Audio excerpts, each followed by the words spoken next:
Vivemos nossas vidas ancorados em uma certeza frágil. Acreditamos ser este eu que fala, que pensa, que deseja. Este eu que tem um nome, uma profissão e uma história. Este é o ego, e para a maioria, o ego é o limite do mundo. Mas Carl Jung, o explorador das profundezas da psique, nos adverte: o ego não é o mestre em sua própria casa. Ele é apenas o centro da consciência, uma pequena ilha iluminada por um lampião, cercada por um oceano vasto, escuro e infinito, o inconsciente. O ego diz: eu sou. Ele se esforça, luta por controle, constrói defesas e teme a própria dissolução. Ele é necessário para nossa sobrevivência funcional no mundo manifesto. Sem o ego, seríamos apenas um feixe de impulsos desconexos, incapazes de navegar a realidade. No entanto, confundir esta pequena ilha com a totalidade do continente é o maior erro da vida moderna. O ego é o gerente, mas não é o CEO. Ele é o porta-voz, mas não é o rei. A jornada que propomos hoje é uma descida vertiginosa para além desta miragem.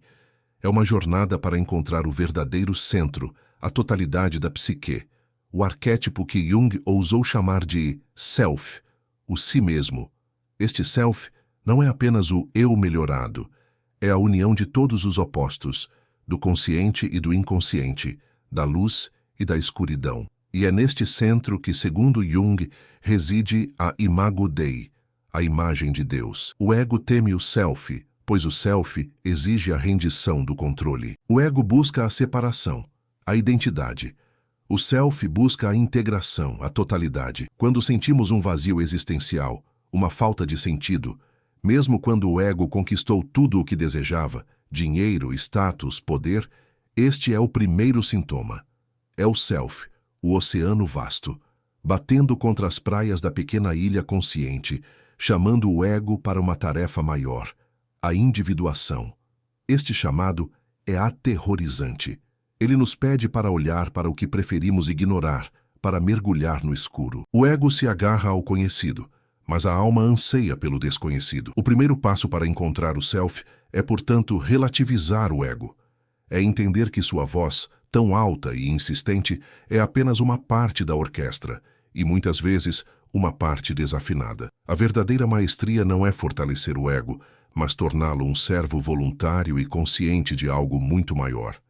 Estamos prestes a descer ao porão de nossa própria casa, o lugar que o ego trancou e fingiu não existir. Se esta exploração inicial da psique já ressoa em você, se você sente o chamado desse oceano, considere se inscrever e curtir este vídeo. Estamos apenas começando a desenhar o mapa deste território desconhecido. A jornada para o self é solitária, mas não precisa ser feita sem guias. O primeiro movimento do self, o primeiro chamado do oceano, raramente é gentil.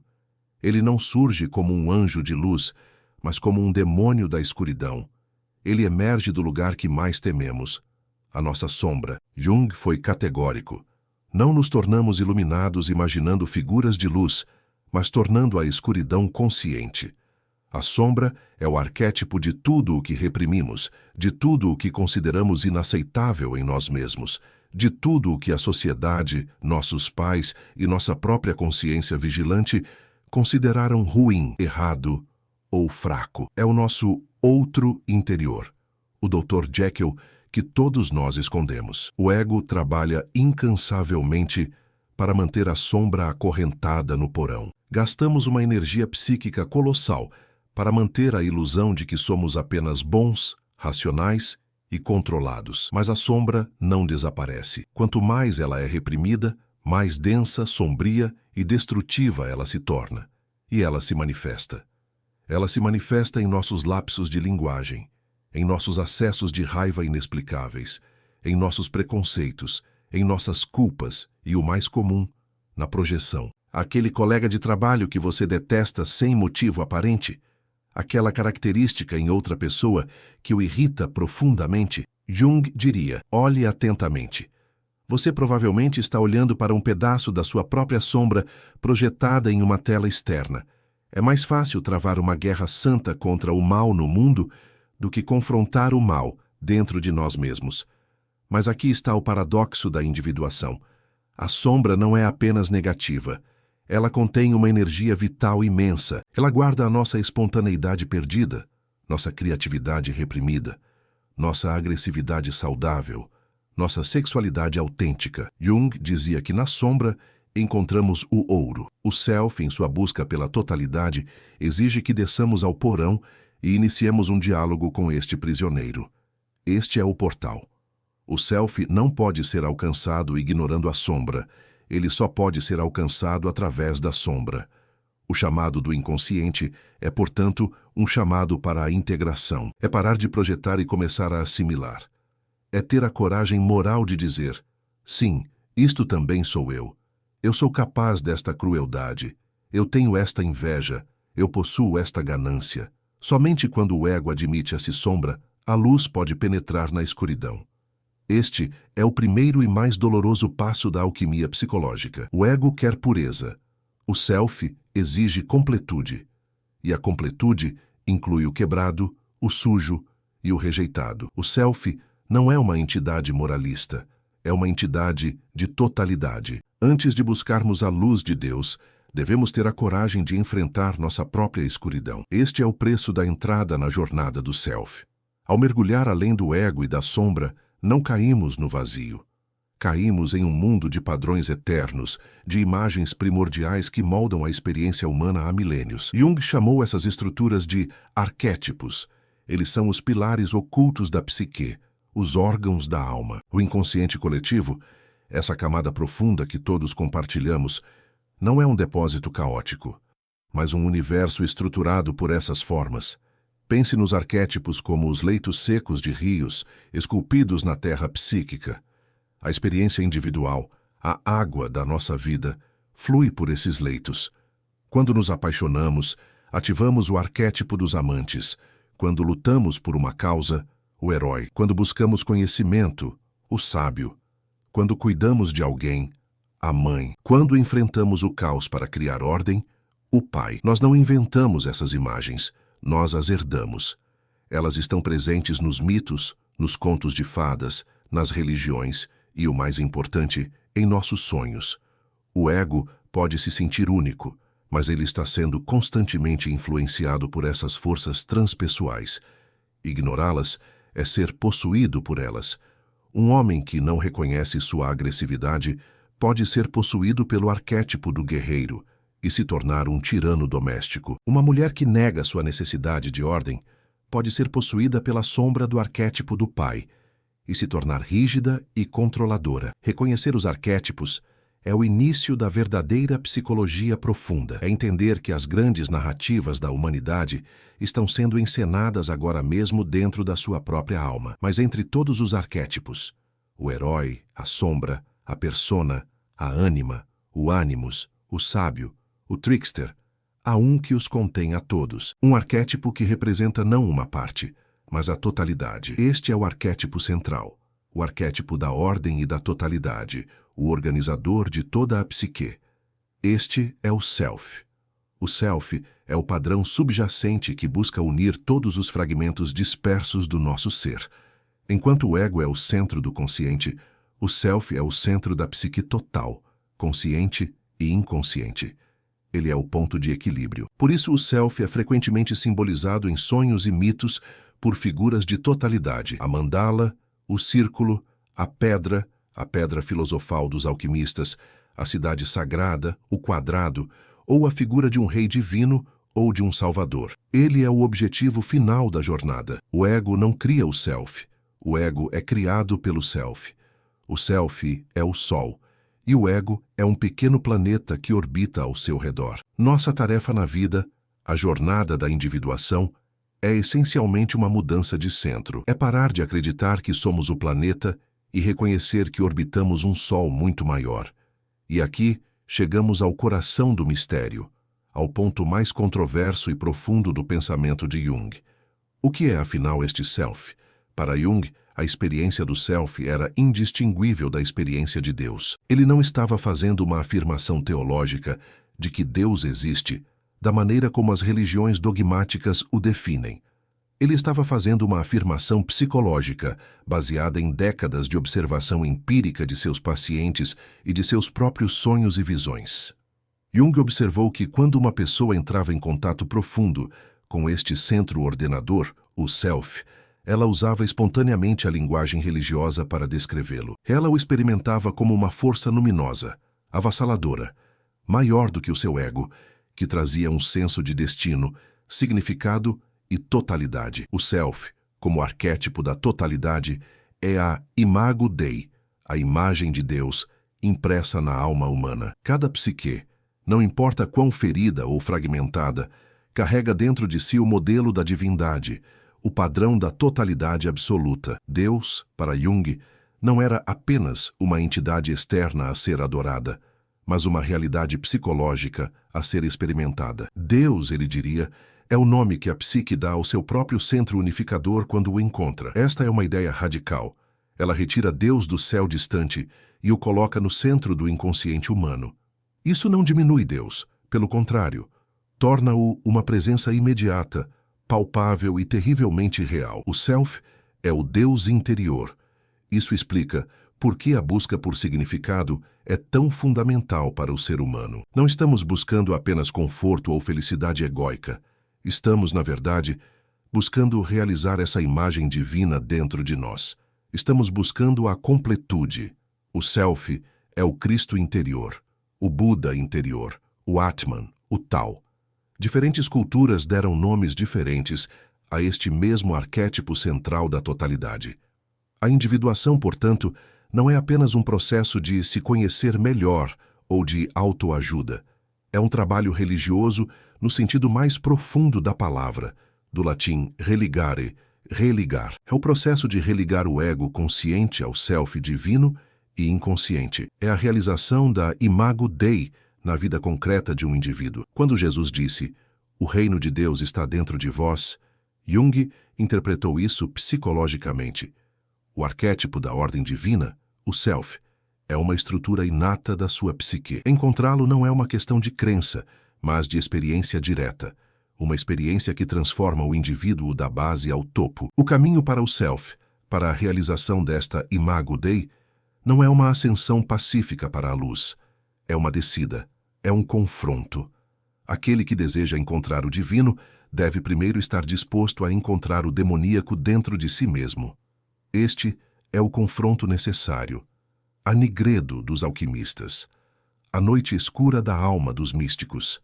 É o momento em que o ego, tendo esgotado suas próprias defesas e ilusões, é forçado a encarar a sombra que ele tanto negou. Este confronto não é opcional, é a taxa de passagem. O self, em sua sabedoria, muitas vezes orquestra crises em nossas vidas, a perda de um emprego, o fim de um relacionamento, uma doença, para quebrar a casca dura do ego e nos forçar a olhar para dentro.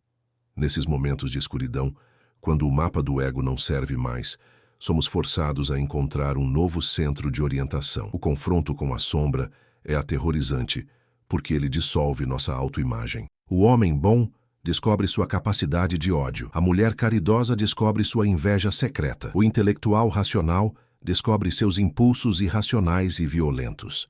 Este é o momento em que a jornada do herói realmente começa. Não é sobre matar o dragão lá fora, mas sobre confrontar o dragão aqui dentro.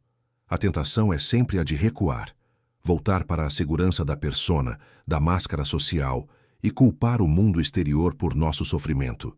Mas o self não permite isso. Ele continuará enviando pesadelos, sintomas e sincronicidades até que o ouçamos.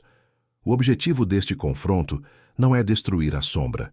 Isso é impossível e indesejável. A sombra é parte de nós. O objetivo é a assimilação. É trazer o conteúdo da sombra para a consciência, reconhecê-lo como meu e integrá-lo. Ao fazer isso, algo milagroso acontece. A energia que estava presa na repressão é liberada. O ouro na sombra é recuperado.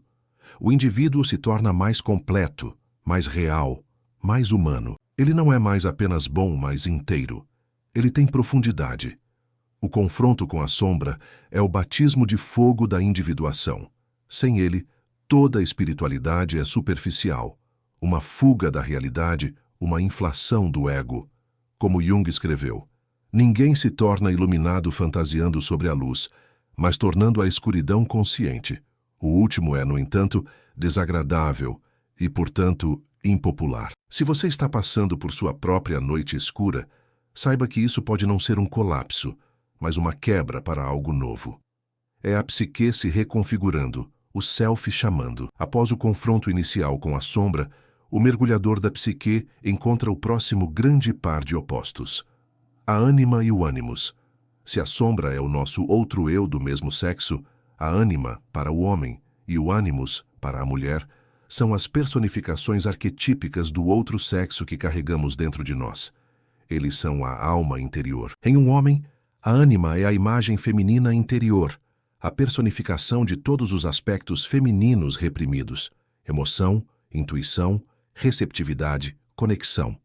Em uma mulher, o animus é a imagem masculina interior, personificando o masculino reprimido: lógica, assertividade, razão, ação no mundo. Em uma sociedade que força papéis de gênero rígidos, esses arquétipos são quase sempre empurrados para o inconsciente. O homem durão projeta sua ânima, sua alma em mulheres reais, buscando nelas a conexão emocional que ele não pode encontrar em si mesmo, muitas vezes de forma idealizada e, eventualmente, ressentida. A mulher submissa projeta seu animus, seu poder e lógica, em homens fortes, buscando neles a autoridade que ela não reconhece em si mesma. O primeiro estágio do encontro com a ânima, animus, é quase sempre a projeção. É a paixão romântica, o amor à primeira vista, onde vemos no outro a imagem de nossa própria alma perdida. Mas o self não está interessado em romance, está interessado em totalidade.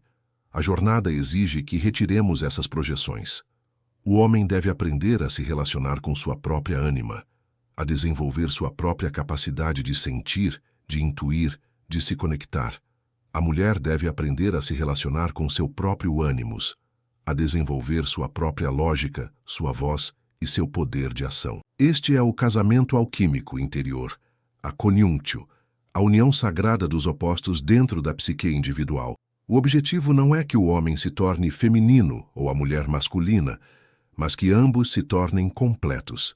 O homem que integra sua ânima não perde sua masculinidade.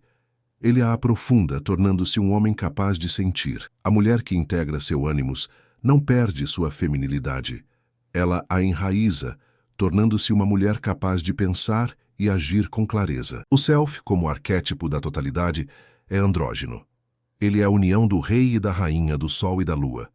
O casamento interior da ânima e do ânimos é o penúltimo passo para a realização do self. Quando o masculino e o feminino internos param de guerrear e começam a dançar, a psique encontra um equilíbrio e uma criatividade extraordinários. O indivíduo não precisa mais buscar sua outra metade no mundo exterior, pois ele está finalmente se tornando inteiro dentro de si mesmo. À medida que o indivíduo avança na jornada da individuação, assimilando a sombra, integrando a anima ou o animus, algo estranho começa a acontecer. O mundo exterior parece responder ao mundo interior. Coincidências significativas começam a se acumular. Você pensa em um amigo que não vê há 10 anos, e 1 hora depois, ele liga. Você tem um sonho vívido sobre um escaravelho dourado, e enquanto conta o sonho ao seu terapeuta, um besouro real, muito parecido, bate na janela. Jung chamou esse fenômeno de sincronicidade. Ele o definiu como um princípio de conexão acausal. O nosso mundo moderno é dominado pela causalidade. Acreditamos que A causa B, mas a sincronicidade sugere que há outro princípio ordenador no universo. É quando um evento psíquico interno, um sonho, um pensamento, um sentimento, e um evento físico externo ocorrem simultaneamente, sem ligação causal, mas com uma conexão de significado profundo para a pessoa que os experimenta. O ego não pode causar sincronicidades. Elas não podem ser forçadas ou planejadas. Elas simplesmente acontecem. Para Jung, a sincronicidade era a prova empírica de que o self não está confinado à nossa cabeça.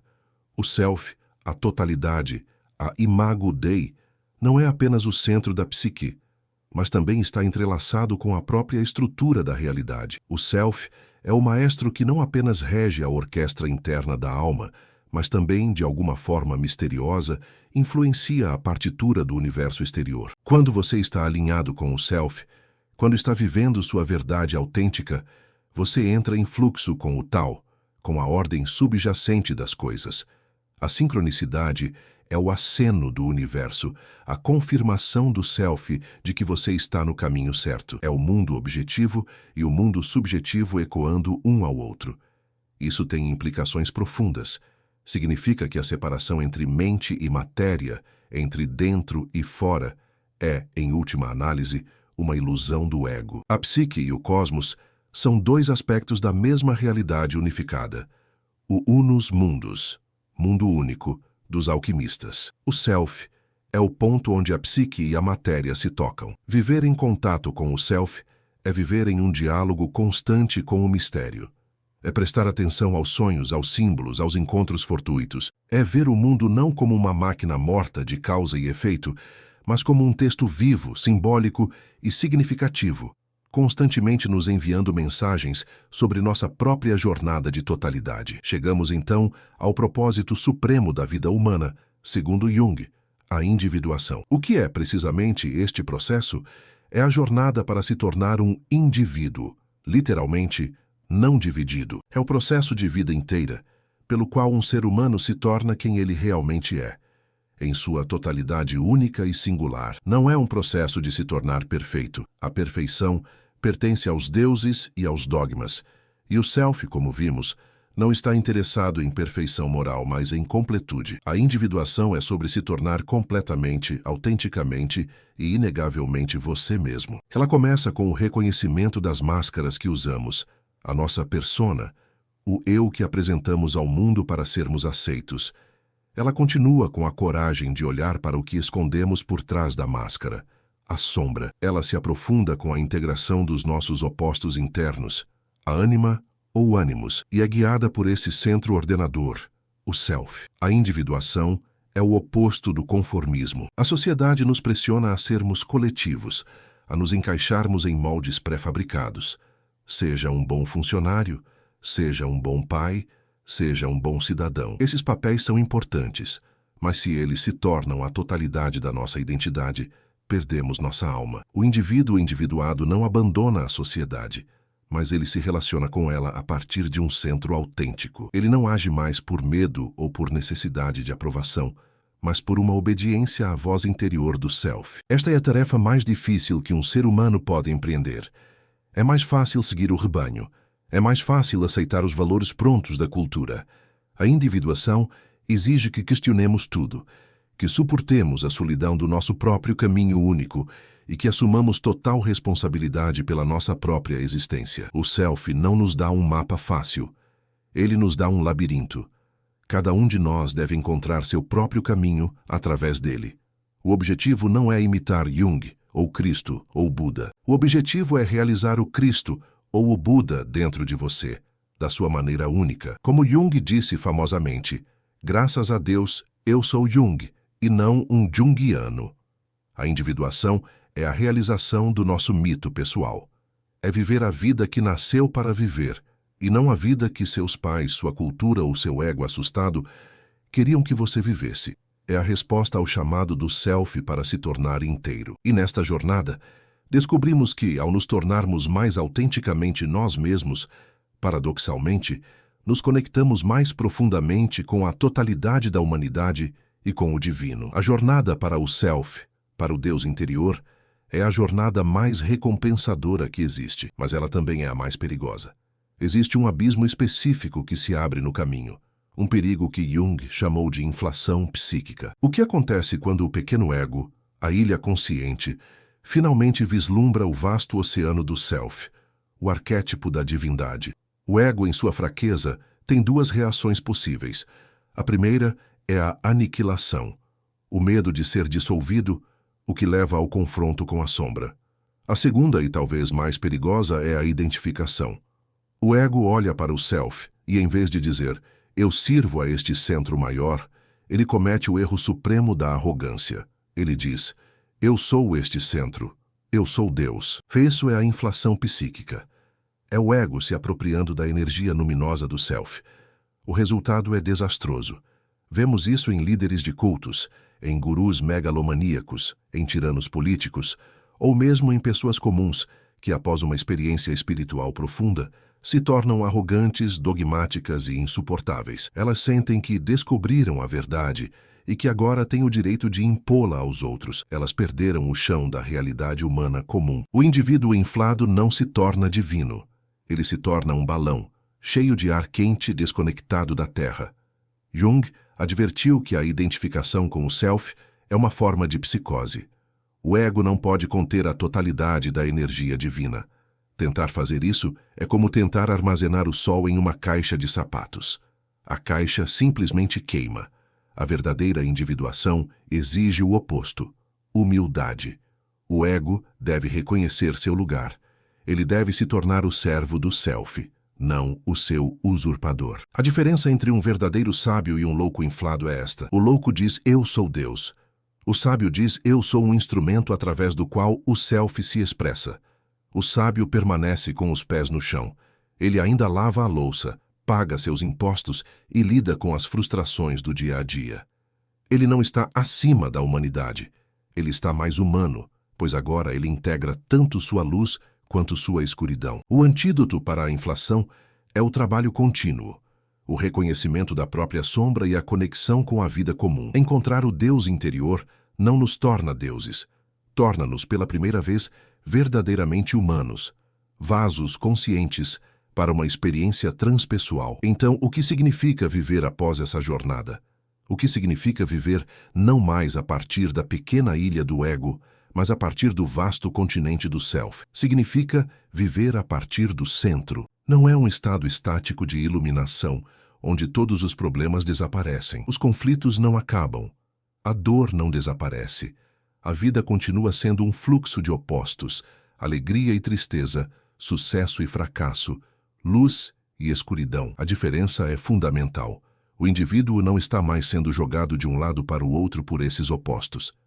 Ele encontrou um ponto de equilíbrio interior. Ele encontrou o centro do labirinto. Viver a partir do self é desenvolver o que Jung chamou de eixo ego-self. O ego não é destruído. Ele é fortalecido e flexibilizado. Ele se torna um parceiro consciente do self. A comunicação entre o consciente e o inconsciente flui. A pessoa presta atenção aos seus sonhos, não como superstições, mas como cartas do self, oferecendo orientação e compensação. A pessoa vive com um senso de propósito que não vem de conquistas externas, mas de um alinhamento interno. A vida ganha uma qualidade simbólica. Cada evento, cada encontro, é visto como parte de um padrão maior, uma expressão do mito pessoal. A sincronicidade se torna uma ocorrência mais frequente, um diálogo contínuo com o universo. O medo da morte diminui, pois o self, como arquétipo da totalidade, participa da eternidade. O ego entende que é parte de algo muito maior que não morre com o corpo físico. Viver a partir do self é, em última análise, simples. É ser autêntico. É a coragem de ser quem você é, em sua totalidade, com suas falhas, suas sombras, sua luz e sua divindade única. É a realização da Imago Dei, não como um conceito teológico, mas como uma vida vivida. O Deus dentro de você não é um ídolo para ser adorado. É um centro a partir do qual se deve viver. É a bússola interna que, quando seguida, nos guia através da complexidade da vida em direção à nossa própria e única totalidade. A jornada é longa, muitas vezes assustadora, mas é a única jornada que realmente importa. É a jornada de volta para casa, para o si mesmo. Qual parte da sua própria jornada ressoa mais com você agora? A luta com o ego, o confronto com a sombra, ou a busca por esse centro? Deixe sua reflexão nos comentários. O diálogo enriquece a jornada de todos. E se esta exploração profunda da psique lhe serviu, sua inscrição ajuda este canal a continuar produzindo conteúdo que vai além da superfície.